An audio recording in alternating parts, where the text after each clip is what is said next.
बेटी, क्या तुमने वाकई सोच लिया है कि तुम्हें पढ़ाई छोड़नी है?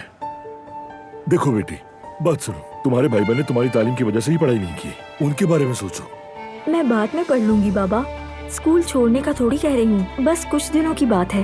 बेटी, बाद में कहाँ से आएंगे हमारे पास इतने पैसे? मैं इसके लिए जॉब कर लूंगी बाबा, वेट्रेस बन जाऊंगी या डिलीवरी का काम कर लूंगी। मैं अपना घर बसाना चाहती हूँ, सब कुछ हो जाएगा।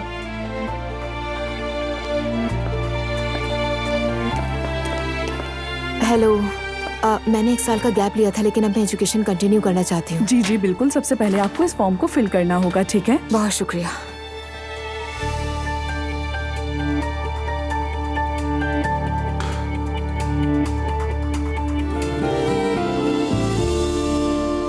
बाबा डिनर पर आने वाले हैं जिमल। ओह, फिर ईमान का शो शुरू हो जाएगा। हाँ बिल्कुल। ईमान की मुझे बिल्कुल समझ नहीं आई। खैर, मेरा जहन अभी बटा हुआ है। दुआ, तुम मुझे परेशान सी लग रही हो, क्या कोई बात हुई है? नहीं, कोई बात नहीं है। क्या अज़लान के साथ झगड़ा हुआ है? मेरा आर्गुमेंट तो हुआ था उससे, लेकिन तुम्हें बाद में बताऊंगी। ओह अच्छा, तो तुम लोगों ने लड़ना शुरू कर दिया। मुझे तो शादी का मतलब यही लगता है कि वक्त के साथ लोग लड़ने झगड़ने लग जाते हैं। जिमल, इंशाल्लाह हमारी शादी वैसी नहीं निकलेगी। क्या उसके खानदान की वजह से?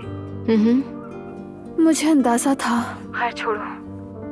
जिमल देखो, मैं तुम्हें एक बात बताने वाली हूँ, लेकिन किसी को मत कहना, ठीक है? ठीक है, कहो। आज मैं यूनिवर्सिटी गई थी, एजुकेशन कंटिन्यू कर रही हूँ मैं। क्या? मॉम को पता चलेगा तो खुशी से पागल हो जाएंगी।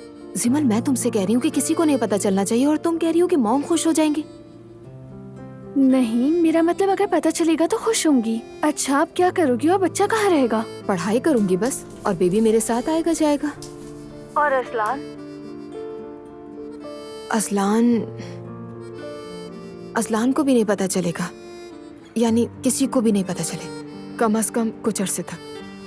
देखो दुआ, ऐसा ना हो ये बात आगे जाकर मुसीबत बन जाए। मुसीबत क्यों? वैसे भी तो शुरू करनी थी एजुकेशन, बस जरा पहले कर दी। ठीक है, बस तुम अपना बहुत ख्याल रखना, ठीक है? ठीक है, रखूंगी। तुम भी अपना ख्याल रखना। मेरी तरफ से बहुत सारा प्यार। मेरी तरफ से भी बहुत सारा प्यार।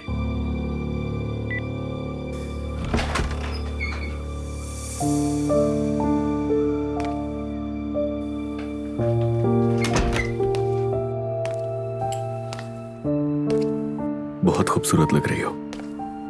बहुत शुक्रिया। तैयार हो तो क्या नीचे चले? चलो। जरा देखना मेरी तरफ। ऐसे मुंह बना कर रहोगी घर में? अज़लान, तुमने पूरी फैमिली के सामने मुझे बच्चों की तरह डांटा था। तुम्हारे लिए आम सी बात होगी, लेकिन मेरे लिए माफ करना आसान बात नहीं है। हाँ ठीक कहा तुमने, मुझे माफ कर दो। देखो, मुझे ऐसा बिल्कुल नहीं करना चाहिए था। हाँ, मेरी आवाज ऊंची हो गई थी। मेरी प्यारी बेगम, देखो जरा मेरी तरफ। देखो, ये हर घर में होता है। अम्मी और अब्बू को देख लो, देखा है ना वो लोग कैसे छोटी छोटी बातों पर लड़ते हैं और उसके बाद नॉर्मल हो जाते हैं। अज़लान, मरियम अम्मी नहीं हूं मैं,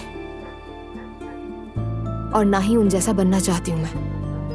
लिहाजा तुम भी अपने बाबा जैसे न बन जाना। मैं समझा नहीं। देखो, मुझे तुम्हारे अम्मी बाबा से कोई जाती इख्तिलाफ नहीं है, लेकिन उनका अंदाज, उनकी सोच बिल्कुल मुख्तलिफ है।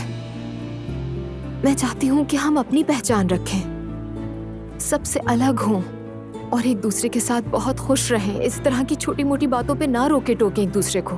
अच्छा मेरी बात सुनो, मैं भी बिल्कुल यही चाहता हूँ कि हम किसी के जैसे ना हो। हम अगर जो हमने अपने बड़ों से सीखा है उसे भी एक तरफ ना रखा जाए। चलो प्लीज अब ऐसा मुंह मत बनाओ मेरी जान। चलो मुस्कुराओ, मुस्कुराओ हमारे बच्चे के लिए, वो उदास हो जाएगा। ठीक है? अच्छा ठीक है।